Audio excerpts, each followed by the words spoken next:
Just a quick video in relation to cop stop, how to handle yourself. First of all, the nature of the beast. You need to understand just who you're dealing with on the side of the road. They're called police officers. They're not a policeman or woman. They're a police officer. Refer to the Crown Proceedings Act 1958, section 23. And that'll explain to you the background of what they are. They have no immunity under the Crown, that is the Crown of England. They will most likely claim they do have under the Crown of Australia, which doesn't exist. It's a fiction. It's something that the corporate government made up themselves to wield threat with enforcement against everybody who challenges their authority and jurisdiction. But in a cop stop, we've all experienced them, RBTs, police car whirling their blue lights behind you, pulling you over the side of the road, questioning you for no reason, no reasonable suspicion or probable cause. They're just fishing. They're fishing to find something they can sting on you because you talk. And most of us talk too much. Little is more. It's not necessary to hold a conversation with a civilian, a fully armed civilian working for a corporation. You have no contract with them. That's what they're trying to do. They're trying to have a meeting of the minds on the side of the road without any full disclosure as to their intent. And they just question you to the point where they then have some reasonable suspicion to detain you, which is another word for arrest. False arrest, by the way. Yeah, so that's pretty much a cop stop. So what do you say in those situations? First of all, they're going to demand ID. They want to know who you are. And there's no law that says you can't request the same information. So you identify, I'm more than happy to assist with your inquiries. I don't know why, but I do live in fear of my life because you've approached me fully armed, which is actually a trespass. Be calm, don't be belligerent, don't make threats, don't raise your voice. In other words, be a lamb. Be so soft, find the inner soft man or the inner soft woman who's non-combative, because if you're like that and you behave that way, they have no reason to put their hands on you or smash your car window or grab your car keys or anything like that. All right? That's your first step. Your second step is to identify yourself as the man or woman that you are, not the person they want you to be. So you use your first, middle of the family surname. Identify yourself always of the family surname. And then immediately after, I invoke my common law rights. I reserve the right to remain silent, but everything you say and do will be used against you in a civil claim for damages and trespass if you continue. And that's all you've got to say. So he's going to ask you further questions like where you came from, where you're headed, what's your purpose of travelling on the road, that sort of stuff. Don't argue with someone who is ignorant of the law. They are ignorant of the law. It's been proven in the Supreme Court of New South Wales.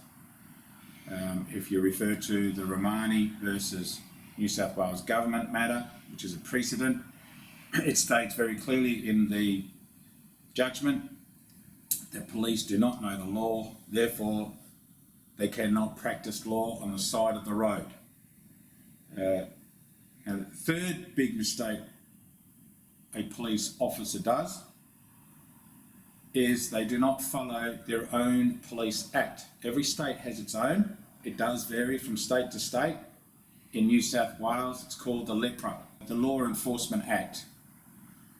Have a read of it, particularly look up the sections regarding consent. In pretty much every act in every state, a police officer must have your consent first before they can ask you questions. That's their law, that's their policy. Remind yourself of that with every cop stop. So you're not providing them consent. You can state on the record, because they carry a body camera, that is a record. They will use that against you if the matter should continue with whatever they're doing, with their fishing. They're investigating when there's no crime. So have a read of that. Everything requires consent. How they gain that consent is they have trick questions, and because you answer them, you're consenting by default. So don't talk. Any lawyer will tell you that you do not answer questions. I don't answer questions, no comment. I don't answer questions, no comment. That's all they should be hearing from you after you've given them your first, middle of the family surname, and you invoke your common law rights. You have inalienable rights, so put them into practice.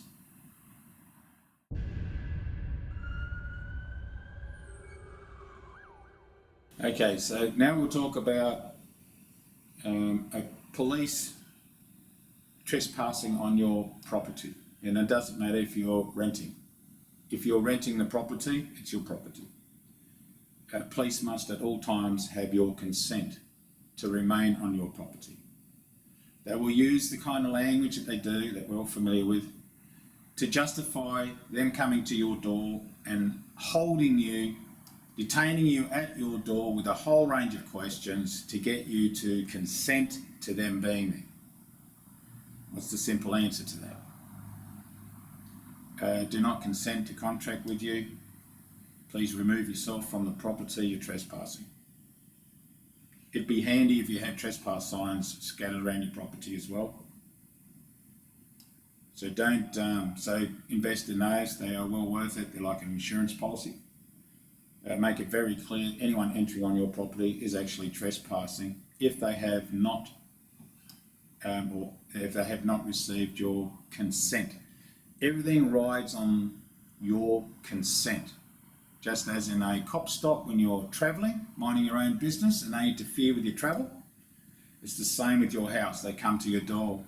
They must have reasonable suspicion or probable cause to even harass you on your property. If they're trying to gain entry, or they're trying to confiscate firearms, and there's no crime being committed, it's purely the belief of a police officer who thinks that you might be, what's a good example? Self-proclaimed sovereign citizen is a very popular one that they use to justify their actions. Unfortunately for them, it doesn't work that way in their rules. If you go back to your Police Conduct Act, or Police Act, Law Enforcement Act in your state, look up the consent section of it, it's very clear that they must ask for your permission before they can do anything. And generally, there must have been a harm, damage or damage to another for them to justify coming to your door to ask you a whole range of questions that are leading questions to actually create a controversy that they can then run through their court system. So remind yourself, I don't answer questions. It's pretty much what you've got to do. You can identify yourself. I'm first, middle of the family surname, the subject of the Commonwealth. I'm not a state citizen, and I'm not the legal fiction that you presume that I am. And then ask for their full ID. They're required by law. The law is equal to all to provide their full name, their birth date, you can ask for that, and their address, so you know where to send a civil claim for damages of trespass. If you need hand with that, with the litigation, then contact. contact me.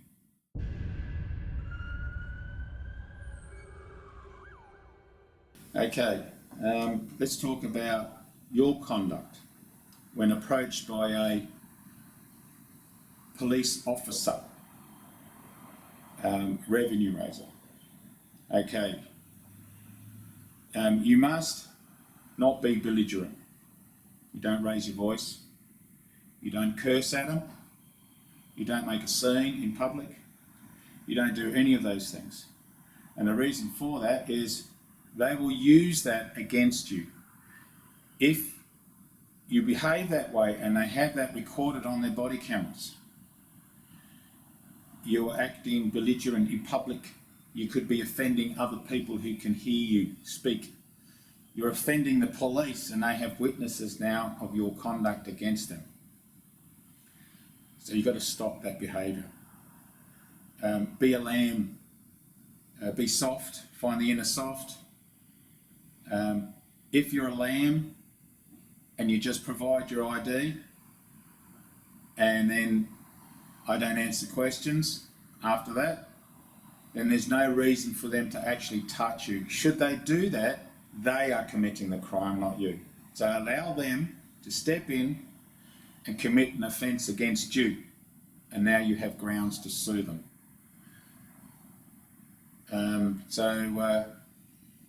Reasonable suspicion is what they start with. An example of that would be you shouting at them, throwing your hands in the air to make it could look like that you tried to hit them. Just don't behave belligerent. They're doing a job. They're paid to do a particular job. They're not the best trained in law. In fact, they're not trained in law at all. So they're just doing as they're told.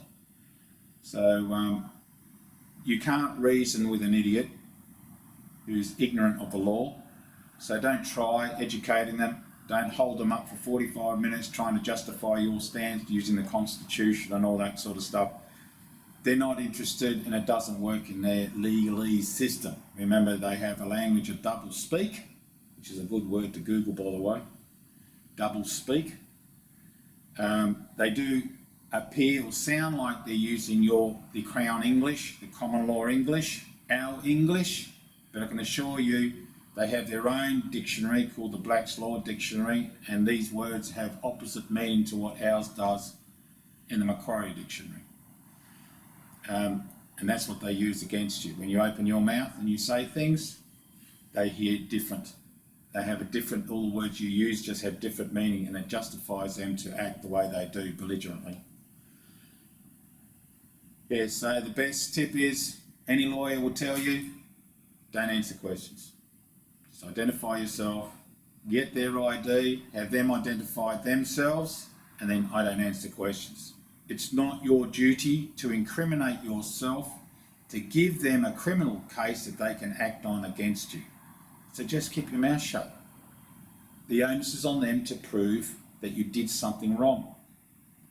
Don't give them the ammunition to use against you. Keep the mouth shut.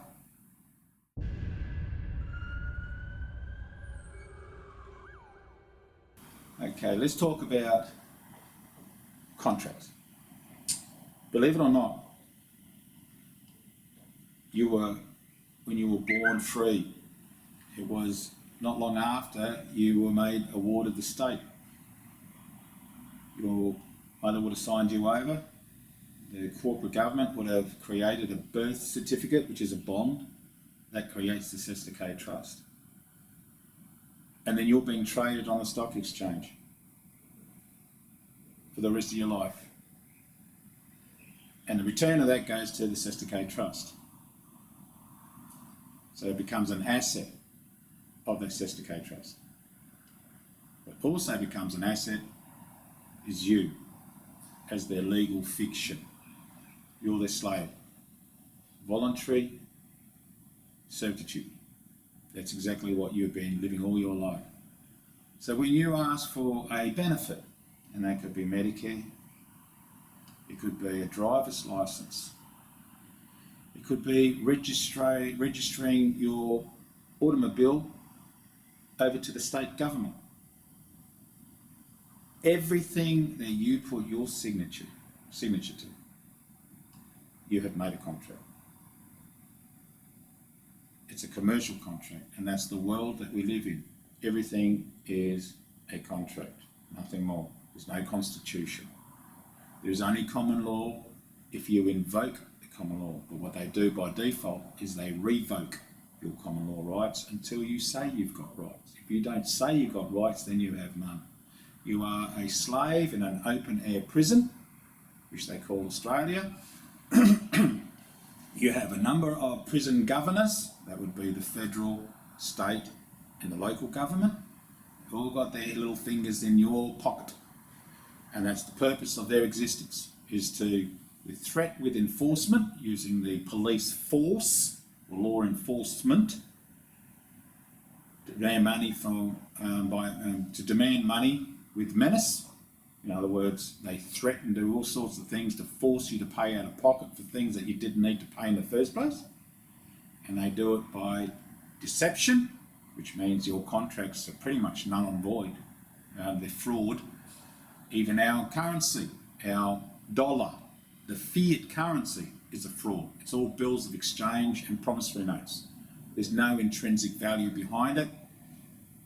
Our pound sterling was removed in 1966, which means we only have bills of exchange and promissory notes as legal tender in this country, yet they want you to believe that you have to pay for things out of pocket.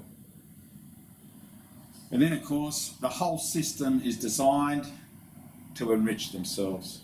And every department is a bank.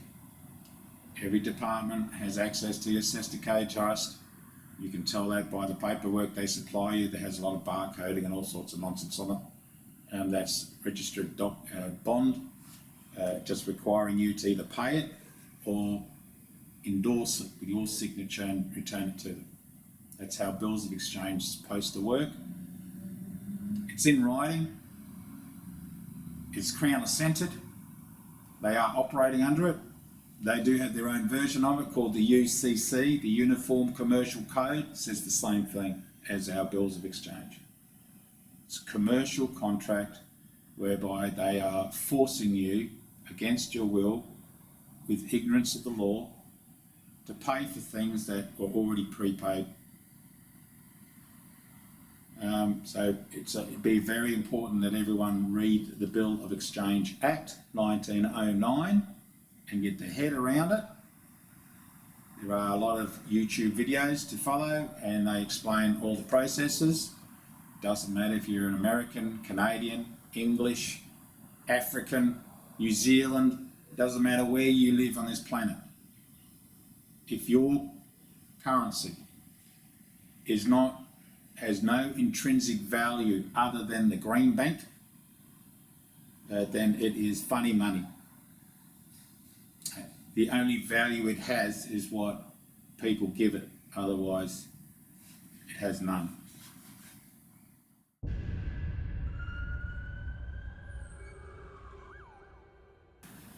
Okay, more about contracting. In essence, once you turn 18, you are then personally accountable for your own actions and for your own contracts that you maintain or keep, if you don't have any already. First of all, how do you get out of a contract? You just tell them, I no longer wish. You cancel your registration, you cancel your license, you cancel your vote, because who's voting? The legal fiction. You, the man and woman, is not voting. It's the legal fiction they have registered to vote. So your fiction is registered to vote. What does it say? You agree to every piece of legislation, mandate, rule, colour of law, policy that the corporate government create at every level, that's federal, state and local. Then that person, that fiction, has to abide by. And that's what it's implied to. So, but we do have individual contracts for driving, and driving being a word to function commercially. That's what driver is. In New South Wales, if you took the time to read your vehicle registration certificate that the state government issue, and you pay for every year for the privilege of owning a car you bought from your own pocket, which to some people may just be an awakening. How we are required to pay a corporation an annual fee for something they never funded to give you in the first place should be a big question and should be challenged. But if you bother to read your vehicle registration certificate, halfway down underneath the state logo, it tells you you're not the owner, you're merely the operator of that vehicle. And a vehicle, car, driver, they're all words in their Black's Law Dictionary that imply that you are a corporation and that you are conducting commerce when you're on their state road, the yellow brick road. Whereas if you don't have those things, you may be unregistered, you may be unlicensed, but that's not breaking the law. That's what they want you to believe it is, so they can stitch you up for another fine or some nonsense like that. It's a contract. If you don't have a license and you're not registered for anything, then you don't have a contract with them. That's the bottom line. And you're not in their jurisdiction to be punished for anything if you do not have a license or registration in the particular matter that they have forced you to a court to find remedy on a escalated matter that they created because maybe a cop created it just by pulling you over, sticking his nose in your business when you're just in your automobile travelling, minding your own business on your way to visit your folks. That's not commerce, and that does not give the cop any jurisdiction or authority to pull you over and start harassing you. That is called trespass. That's a common law trespass.